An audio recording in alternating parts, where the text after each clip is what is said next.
Donc on se retrouve pour GDS. GDS c'est quoi? Alors GDS c'est une entreprise spécialisée dans la fourniture d'infrastructures de centres de données, donc des data centers en Chine.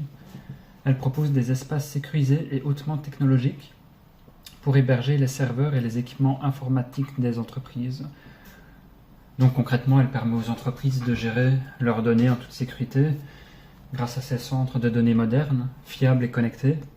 C'est essentiel pour le fonctionnement des services numériques ou du cloud. Donc concrètement, cette action, j'ai pas respecté la stratégie cette fois-ci, pour la première fois. J'ai essayé de développer une autre stratégie en plus de celle que j'ai apprise, qui m'ont été enseignées. Là, c'est vraiment une stratégie que j'aimerais développer et que actuellement je l'ai toujours pas développée, hein, mais c'est en rapport avec la moyenne mobile 50. Donc, j'ai remarqué que beaucoup d'actions rebondissaient, enfin des actions puissantes rebondissaient souvent sur les moyennes mobiles 50 ou 200. Et là, la moyenne mobile 50 avec la 200 qui se contracte, il faut attendre une bougie japonaise, etc. Enfin, c'est une stratégie qui est en cours de développement et je sais pas si je vais la continuer honnêtement. Il me faut plus d'informations sur elle. Enfin bon, voilà. Là, j'ai vu la moyenne mobile 50, j'ai acheté dessus. Et j'ai juste espéré un rebond, hein, tout simplement, qui n'est pas venu. Là, j'avais vu les fondamentaux super, hein, super, 226% le PS en mai 2025. Énorme, hein, explosif. En plus, là, on avait une news positive de 156%, c'était énorme également. Pourtant, le titre n'a pas monté, pas du tout. En plus, classé deuxième sur 12 dans les secteurs, hein, secteur technologique. Et voilà, j'ai tenté, j'ai placé un stop juste en dessous, hein. Très serré le stop ici. Et voilà, je me suis fait sortir le lendemain ici en gap baissier. En gap baissier, donc j'ai pas été déclenché au niveau du stop, j'ai été déclenché à l'ouverture ici. Donc j'ai perdu. J'ai acheté. En plus, j'ai acheté l'ouverture ou la clôture? Ouais, bah j'ai acheté l'ouverture en plus. J'aurais dû attendre la clôture, hein, pour voir qu'elle clôturait en dessous de la moyenne mobile 50 et ne pas l'acheter. Là, elle clôturait au-dessus, j'aurais potentiellement pu l'acheter, et ici aussi. Là, c'est pas ouf. Mais stratégie pas dingue pour l'instant. Donc j'ai acheté là, et je suis sorti ici du coup.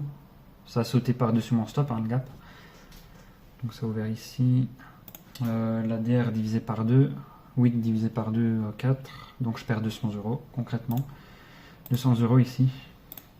GDS. Voilà, pour l'instant, je suis globalement positif de toute manière. C'est juste dommage d'altérer mes données avec une stratégie qui fait pas vraiment partie des vraies stratégies. C'est pour ça que je l'ai moins travaillé par la suite, quasi plus. Par la suite, ouais, les fondamentaux que j'avais analysés, ils étaient bons, hein. C'est juste mon point d'entrée qui n'était pas bon, et en plus j'ai pas respecté la strat comme je l'ai dit, c'est tout. Voilà, voilà. Bah, y a rien d'autre à dire de plus sur ce trade. Si j'ai respecté la... Non, je m'ai pas développé le truc. Ouais, si... Pour ma stratégie, j'aurais plutôt attendu la cassure du pivot ici. Forcément, tu avais un pivot, hein. Moi, je la voyais comme ça. Minimum, on casse le point haut minimum, hein, avant d'entrer. Là, on casse le pivot avec des volumes supérieurs à la moyenne. On attend un pullback sur moyenne mobile 10, l'orange donc, pour potentiellement entrer. Ou alors vous préchotez le pivot avec une position partielle à 50% plus faible. Vous entrez ici sur la moyenne mobile, sur le pullback.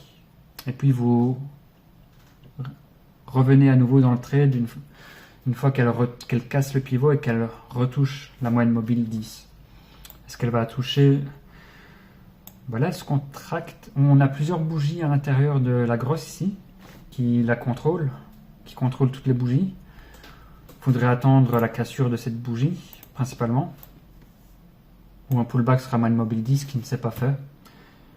Donc là, on a un pullback.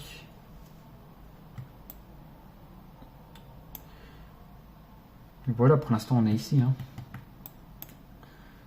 On a un deuxième pivot à casser qui est là, qu'il faut attendre. Mais si j'avais respecté la strat, ouais, je serais entré quelque part par là. Hein. Ou alors en cassure du pivot qui est mieux. Vous perdez en taille de position, mais c'est mieux. Vous entrez dans le contrôle de la bougie ici avec un stop juste en dessous, au niveau du pivot, et c'est bon. Vous laissez faire le trade. Ou en pullback, comme je dis. Voilà, bon, allez.